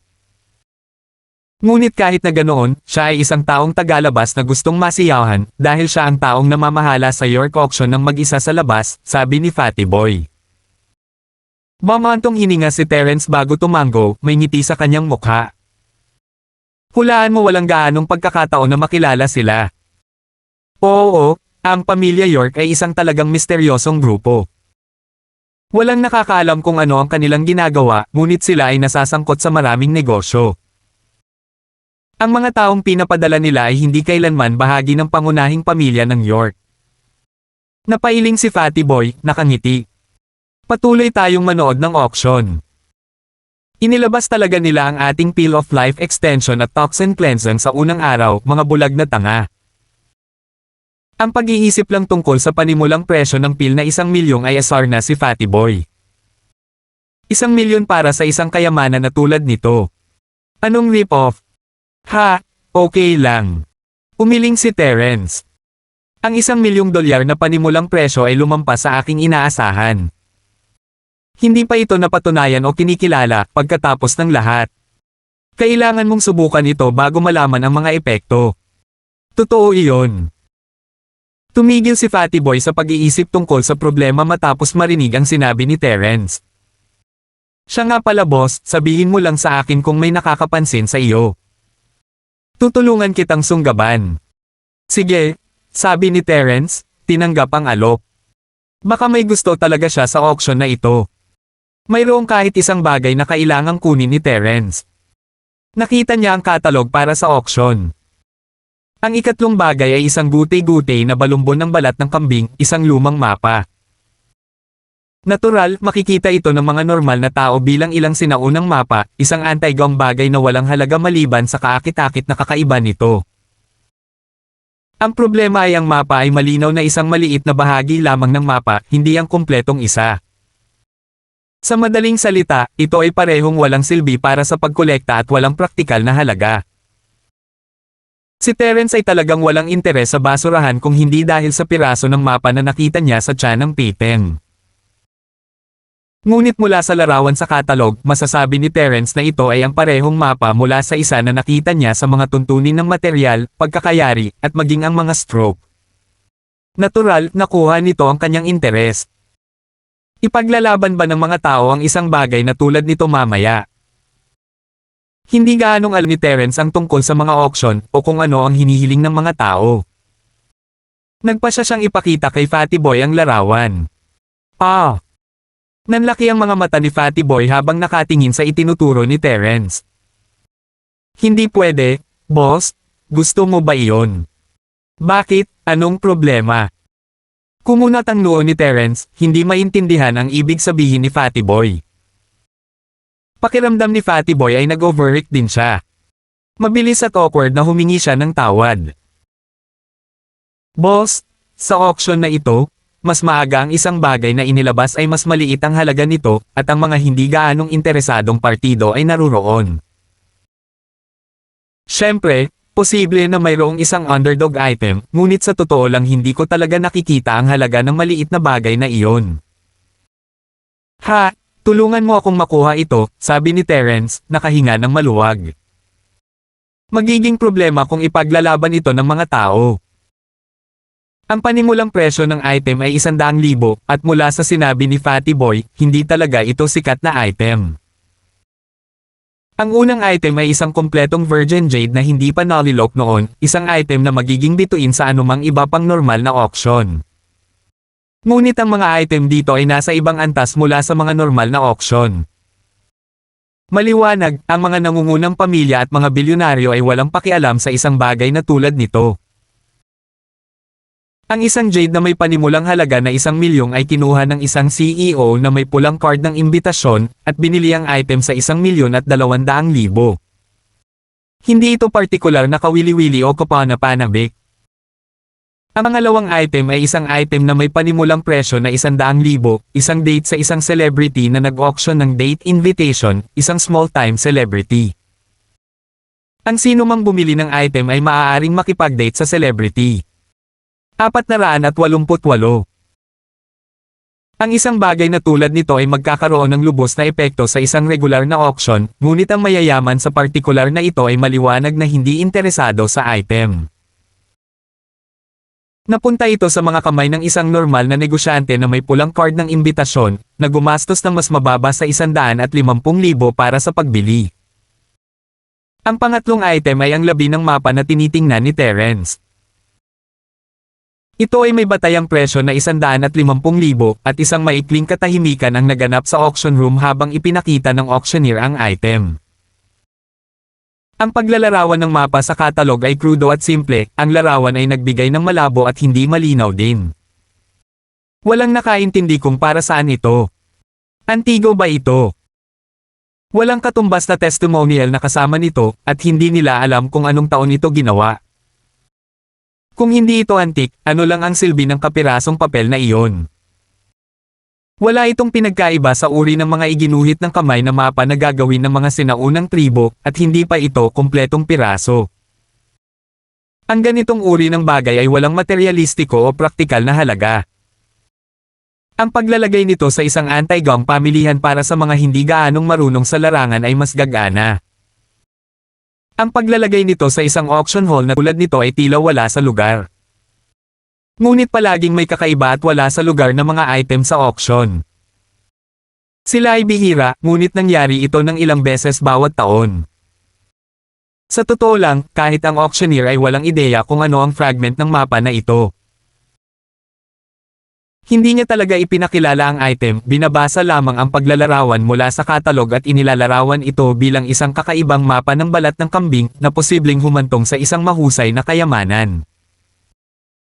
Ang salitang posible ay hindi masyadong nakakumbinsi dahil sa dami ng mga bagay na posible. Posible rin na magkaroon ng $1,000,000 sa kalye. Ang mga tao ay natural na hindi naniniwala sa mga bagay na hindi mapagkakatiwalaan. Ang mga kinatawan ng bahay at mga milyonaryo ay hindi tanga. Nandito sila para sa isang bagay na gusto nila, at isang bagay na wala sa listahang iyon ay hindi nakakuha ng kanilang pansin. Hindi nila sinasadyang makilahok. Ito ay hindi isang merkado, ito ay isang auction. Kung magbid sila para sa isang item na hindi nila gusto, kailangan nilang bumili. Walang puwang para sa mga refund. Walang nagbid para sa walang kwentang fragment ng mapa. Ang ganitong uri ng sitwasyon ay nagkaroon ng precedent at ang auctioneer ay hindi estranghero dito. Hindi lang ito ang natitira sa auction na ito. Nag-clear throat siya. Item number 3, Goatskin Map, mayroon bang gustong magbid? Ha, 110,000. Sabi ni Fatty Boy sabay taas ng paddle. Sino ang nakakaalam kung ang bagay na iyon ay maaaring talagang isang mapa ng kayamanan? Ibabalik ko ito at magsasaliksik ng kaunti. Ang mga salita ni Fatty Boy ay nagdulot ng paghamak ng maraming tao na naruroon. Naghahanap ng kayamanan gamit ang kalokohang fragment ng mapa na iyon. Ito ay ganap na kalokohan. Si Fatty Boy ay kumikilos na parang isang taong nanalo sa loto, at kinilala siya ng mga taong nakakakilala sa kanya bilang isang matalinong tao. Bakit siya bibili ng basura ng ganoon? Gusto ba niyang gumawa ng eksena, magpakitang gilas? Ang mga taong hindi naman nakakakilala sa kanya ay nag-assume na lang na si Fatty Boy ay sobrang daming panggastos, na siya ay tulala. 110,000. Nagbid ang number 183 ng 110,000. Mayroon bang mas mataas na bid? Sinabi ng auctioneer pagkatapos ng maikling paghinto, iniisip na mabuti na may gustong lumahok. Maaaring hindi ito malaking halaga, ngunit 20% ng mga kita ay mapupunta pa rin sa auction. Isang maliit na piraso ng karne, ngunit isang piraso ng karne anuman. Going once, going twice, sabi ng auctioneer habang tinitingnan niya ang mga nanonood, umaasa na may darating na magtaas ng bid. Ang mga kalahok ay hindi bobo. Hindi sila makikipag-away sa isang tao para sa isang bagay na walang silbi tulad ng fragment ng mapa na iyon, lalo na kapag maaaring magalit iyon sa kasalukuyang bidder. Ang mga tao ay sapat na kwalipikado upang makapasok sa auction hall na ito ang lahat ng prioridad na benepisyo at tubo, at ang paggawa ng isang bagay na makakasira lamang sa kanila ng walang mga benepisyo ay isang bagay na walang gustong gawin. Maaari rin na iwanan ang item sa ibang tao at huwag lumahok ng buo dahil wala silang gamit para sa mapa noong una. Kung gusto nila, siguradong ipaglalaban nila ito. Dagdag pa, bihira na ang mga bidder ay maglalaban-laban sa isa't isa dahil lamang sa pagdudulot ng gulo, maliban na lang kung may ilang uri ng karne sa pagitan nila. Sa sulok ng auction hall ay may isang lalaki. Sumikip ang mukha niya nang marinig niyang may nagbid para sa mapa. Nagsalita siya sa mic sa tabi ng kanyang bibig, "Tito, dapat ko bang taasan ng kaunti ang presyo?" Ang lalaki ay medyo maingat. Hindi ko alam kung gusto niya talaga ito o hindi. Dumating sa earpiece ang boses ng isang lalaking nasa katanghaliang gulang. Magdagdag ng 10,000 o 2 at tingnan kung paano ito napupunta. Sige. Tumugon ang lalaki, itinaas ang kanyang paddle nang sabihin ng auctioneer na pupunta ng 3 beses. 120,000. Oh. Maaari ba itong maging isang magandang bagay? Eto na tayo. Tumayo si Fatty Boy pagkatapos tingnan ng bagong bidder, medyo nagulat. Hindi na niya hinintay na magsalita ang auctioneer. 125,000. Ha! Nagsimulang mag-isip ang mga dumalo sa auction kung ang mapa ng balat ng kambing ay maaaring talagang mahalaga ngayong nag-aaway ang 2 bidder dahil dito. Ngunit pagkatapos ng unang pagkabigla, ang mga salita ni Fatty Boy ay naging malinaw sa kanila na hindi siya partikular na interesado sa item. Sa madaling salita, mula sa paraan ng pagbibid niya ay malinaw na hindi niya gugugol ang kanyang mga mapagkukunan para makuha ang item. Sino ang magtataas ng mga bid ng ganoon kung hindi? Parang naglalaro siya. Bagamat ang mga bid ay kailangang itaas ng hindi bababa sa $5,000 sa bawat pagkakataon para sa isang item na may $150,000 na batayang presyo, kakaunti ang mga tao ang aktwal na gumawa noon, sa halip ay itinaas ang mga bid ng 10,000. Ang ginagawa ni Fatty Boy ay nagsabi sa lahat na siya ay interesado na huwag pabayaan ang item kung ang taong ito ay ipaglalaban ito para sa kanya, na siya ay itinaas lamang ng kaunti ang presyo upang subukan kung talagang gusto ito ng kalaban. Kaya walang ibang interesadong sumali. Magdudulot ito sa kanila ng hindi kinakailangang problema kung asar sila sa isang tao. Nagpasya silang manood ng palabas. Anong ibig sabihin nito, kuya? Nag-aalangan na tanong ng lalaki. Hindi ko alam. Dagdagan mo pa ng 5,000. Isuko mo na kung magpapatuloy siya sa pagbid, sabi ng nasa katanghaliang gulang na lalaki. 130,000. Itinaas muli ng lalaki ang kanyang sagwan. 135,000. Itinaas ni Fatty Boy ang kanyang paddle gamit ang torque ng kanyang malaking puwet. Umayos ka, sabi ng nasa katanghaliang gulang na lalaki. Ipasuri ang kanyang background. Sige, sabi ng lalaki, hindi na itinaas ang kanyang sagwan. 135,000 na 1 beses, 2 beses, 3 beses, nabenta. Sabi ng auctioneer na binaygo ang mga taong naghahanap ng libangan.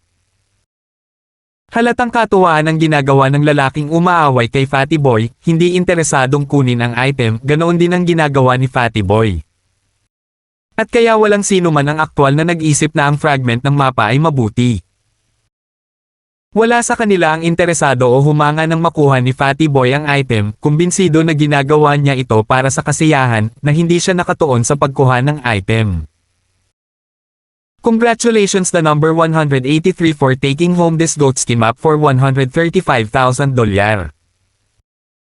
Ipapaalam namin sa aming staff na makipag-ugnayan sa iyo para sa mga papeles mamaya, sabi ng auctioneer bago ipagpatuloy ang auction. Ang pagbid ni Fatty Boy para sa isang mapa ng balat ng kambing ay isang maliit na ripple sa auction ngayon. Wala nang nagbigay ng pansin sa kanya, maliban sa nagbid sa kanya kanina. 489.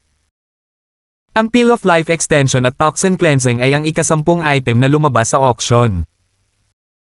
Wala itong gaanong impormasyon tungkol dito tulad ng mapa ng balat ng kambing mula kanina, na nagresulta sa pagbabasa lamang ng auctioneer ng paglalarawan dahil wala siyang alam tungkol sa item o may anumang karanasan dito sa isang auction.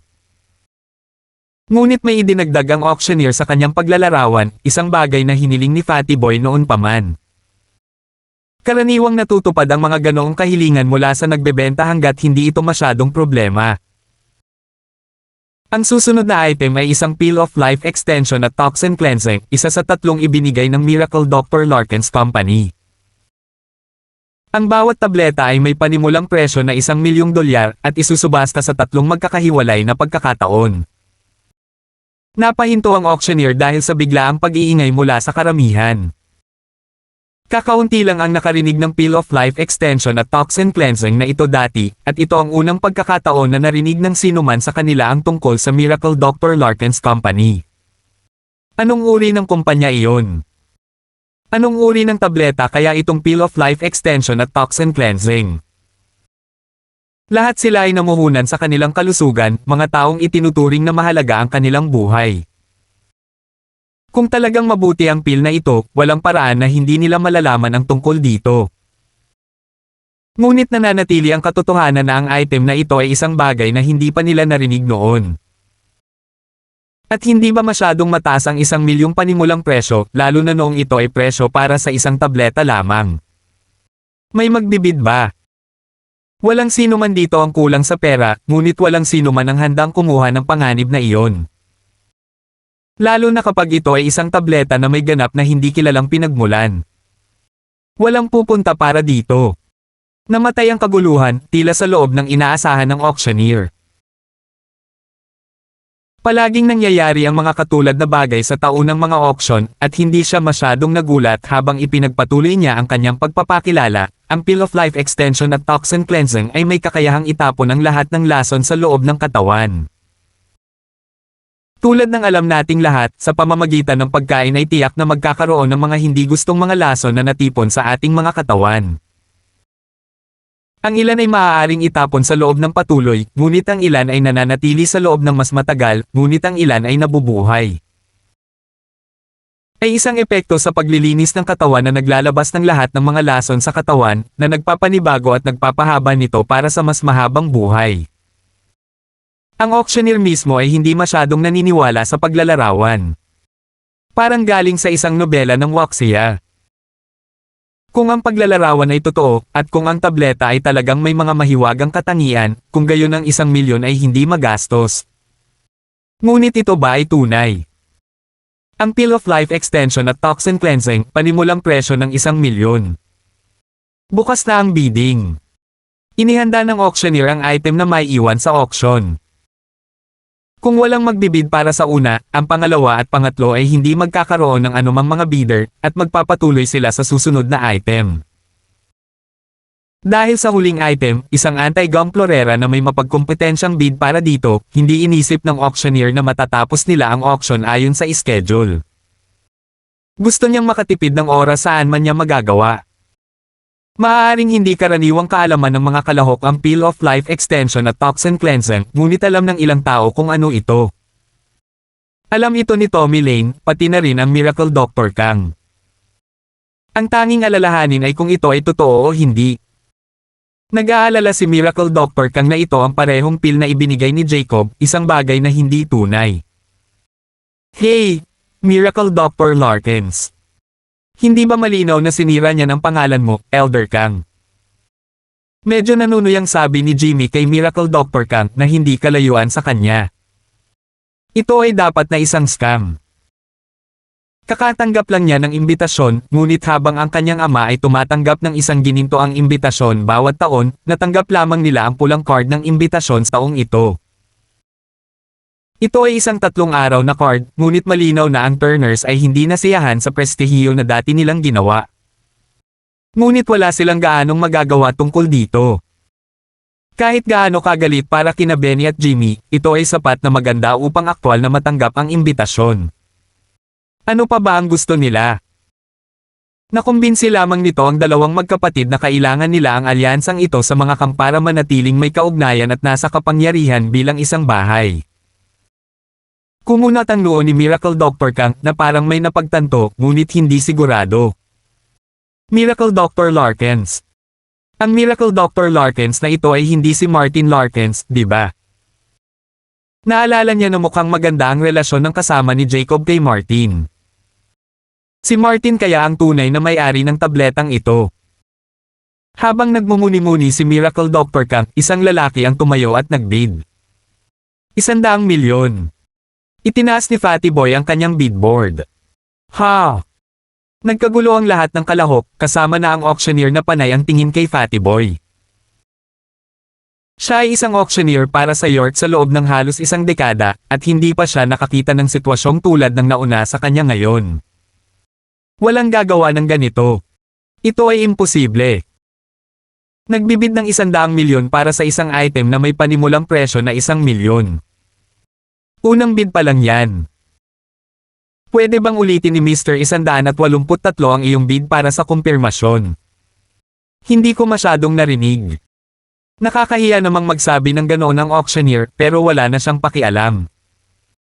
Ito ay sobrang walang katotohanan, isang bagay na ganap na sumalungat sa logika. Hindi lang siya naniniwala na si Fatty Boy ay magbibid ng 100 milyon, lalo na sa simula pa lang. Kumbinsido siya na mali ang narinig niya. Ngunit si Halden, na nakaupo sa ilalim ng entablado ng auction, ay bahagyang kumunat ang noo habang nagpupumiglas ang auctioneer sa kanyang kalituhan.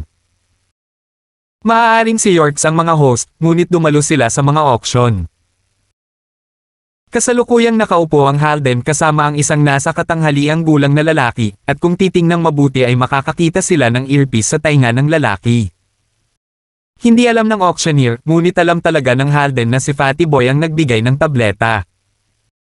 Ang pagbili ng tableta na ibinigay niya sa kanyang sarili. Sinusubukan kaya niyang itaas ang presyo. Isa itong tunay na taktika kapag nagsusubasta, at ginamit ng mga tao ang taktikang iyon para taasan ang presyo ng kanilang item. Lumikha ito ng maling pakiramdam ng kompetisyon at isang diskarte na alam din ng host. Upang maiwasan ang isang bagay na tulad na mangyari, ang host ay palaging makakakuha ng pagbawas sa mga kita, at sa kaso ng Yorks, ang pagbawas na iyon ay umabot ng hanggang 20%. Dahil doon, kahit na gusto ng mga tao na isagawa ang discarding iyon, kailangan nilang kumuha ng napakataas na panganib. Kung ito ay isang tagumpay, ito ay magiging isang panalo-panalo, ang host ay makakatanggap ng isang mabigat na tubo, at ang nagbebenta ay makakakuha ng halagang gusto nila. Ngunit ang kabiguan ay mangangahulugan ng isang malaking pagkawala sa bahagi ng nagbebenta. Siyempre, maaari pa rin silang umatras sa pagbili ng item pagkatapos makumplito ang bid, ngunit kakailanganin pa rin nilang magbayad ng 20% bayad para sa kabayaran. Sa madaling salita, walang nakatakas sa 20%, at nagresulta ito sa napakaliit na halaga ng mga tao na talagang nagtataas ng presyo ng item na sinusubukan nilang ibenta. At ang ginagawa ni Fatty Boy sa pamamagitan ng pagtatapon ng 100 milyon para sa unang bid ay mukhang isang kumpletong biro. Ngunit kahit nalilito ang Halden, tumahimik siya at hindi umimik. 490.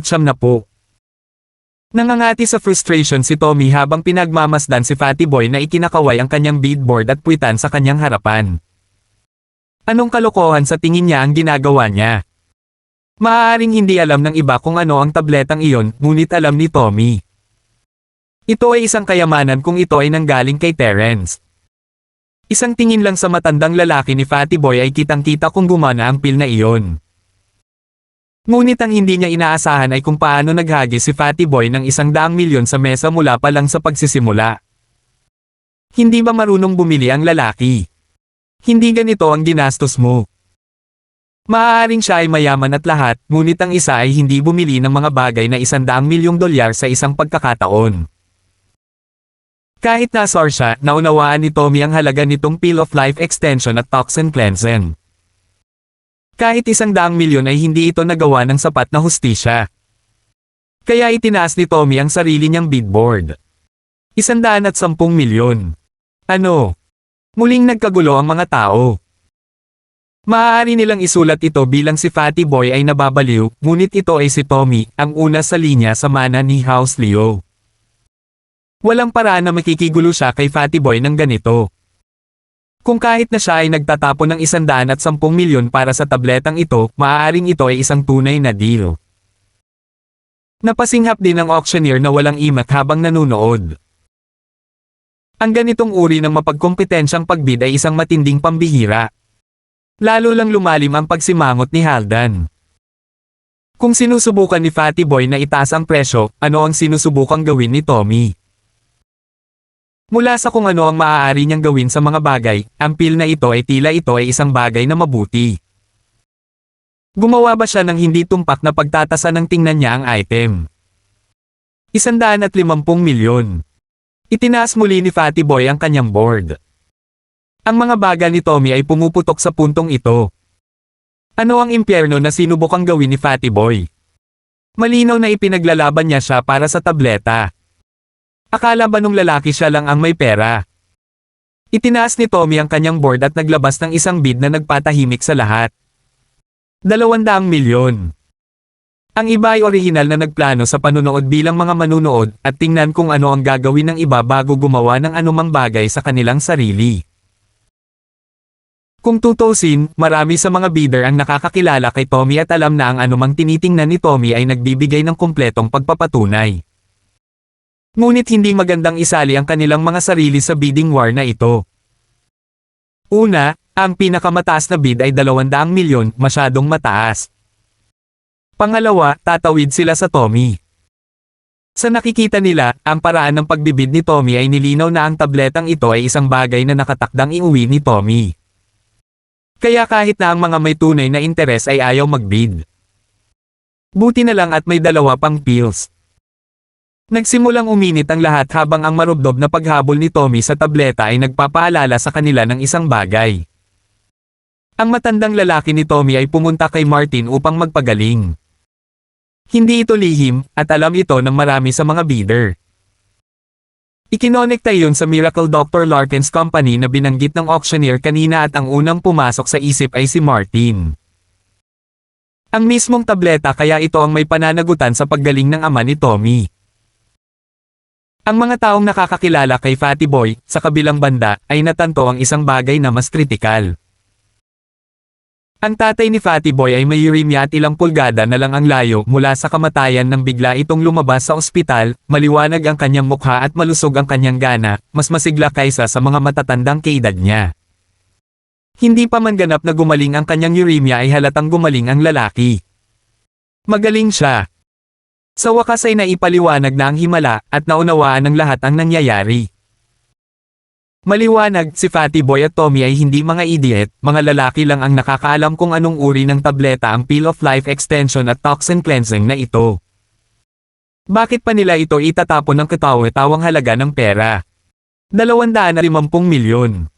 Sabi ni Fatty Boy, namumula ang mata. Ito ay isang mahalagang kayamanan na kahit si Terence mismo ay nagsabi na bihira. Gaano kahalaga ito? Hindi siya makapal ang balat para hilingin kay Terence, kaya ang tanging paraan na lang ay makuha ito sa pamamagitan ng bidding. 280. Sinabi ni Tommy na nagbibigay ng matinding bid sa pamamagitan ng pagngangalit ng mga ngipin. Isa pang kaguluhan ang tumunog. Isa itong presyo na ibibid lang ni Tommy kung alam niya kung ano talaga ang mga epekto ng tableta. Simple lang ang sagot. Ang paglalarawan ng auctioneer sa tableta ay tunay, at ang tabletang ito ay talagang nagpahaba ng buhay ng isang tao at nilinis ang lahat ng hindi gustong mga lason. Bibili na sana si Fatty Boy nang hilahin siya ni Terence, umiling-iling. Huwag ka nang magbid, medyo nagiging mahal ito. Pog. Okay. Kahit ayaw ni Fatty Boy, hindi niya gustong gawin ang pagsuwi sa amo. Kahit masakit mawala ang tabletang ito, mas gugustuhin niyang mamatay kaysa may na si Terence. Hindi na ito kakailanganin ng iyong matanda pagkatapos mong inumin ang gamot na ibinigay ko sa iyo, tahimik na sabi ni Terence. Hindi na kailangang makipaglaban para sa tableta. Ah! Maraming salamat, boss. Bulalas ni Fatty Boy, tuwang-tuwa. Gusto sana niyang magkaroon ng isa para sa kanyang ama sakaling magkaroon ng emerhensya, ngunit ngayong sinabi ni Terence na maaari siyang gumaling, nangangahulugan iyon na magiging maayos ang kanyang ama. Ngunit gusto rin ni Fatty Boy ang isa para sa kanyang sarili. Pagkatapos ng lahat, ito ay isang himala na tableta sa harap niya mismo. Pero boss, gusto ko rin. Kay, bibigyan kita ng isa pagbalik natin, casual na sabi ni Terence. Ano? Bumuhos ang luha at uhog ni Fatty Boy nang marinig ang banal na salita ni Terence. Akala ng mga taong walang kaalam-alam sa paligid niya ay umiiyak siya sa sakit sa pagkawala ng tableta dahil wala siyang sapat na pera. 280 milyon ang pupunta ng isang beses. 280 milyon ang pupunta ng 2 beses. 280 milyon ang pupunta ng 3 beses. Nabenta. Sabi ng auctioneer, sobrang excited. Ito ang pinakamataas na presyo sa buong auction. Kahit na ang mga item sa ikatlong araw ay mahihirapang makakuha ng mga bid na ganyan. Sa hitsura nito, malinaw na ang tableta ay may karapatang ilagay sa auction sa ikatlong araw. Ngunit ngayong naitakda na ang schedule ay walang pagbabago nito. Kinailangan nilang mag-move on. Si Tommy, sa kabilang banda, ay nagsimulang umiyak sa tuwa. Tiyak na mahigpit ang pananalapi ni Fatty Boy kamakailan. Nabalitaan niya ang tungkol sa inheritance war sa pagitan nila ng kanyang kuya. Parang nawala ng pera si Fatty Boy sa kapatid niya. Susunod, ang pangalawang pill of life extension at toxin cleansing na may panimulang presyo na 100 milyon. Mabagal na sabi ng auctioneer. Ang bawat pagtaas ng bid ay kailangang hindi bababa sa 10 milyon. Ang auctioneer ay may awtoridad na gumawa ng mga pagsasaayos depende sa reaksyon ng karamihan. Sa precedent set, maging biro para sa kanya na simulan ito sa $1 milyong na panimulang presyo. Kahit na nakakagulat ang presyo, malinaw na ang item ay talagang sulit sa tag ng presyo. Walang anumang pagtutol. Tay, ano iyon? Paano magkakaroon ng mga bid na ganoon kataas? Nalilitong tanong ni Trixie sa kanyang ama.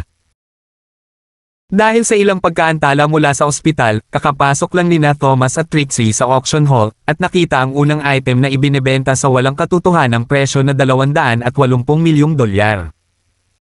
Salamat po at sinamahan ninyo ako, ingat lagi mga master.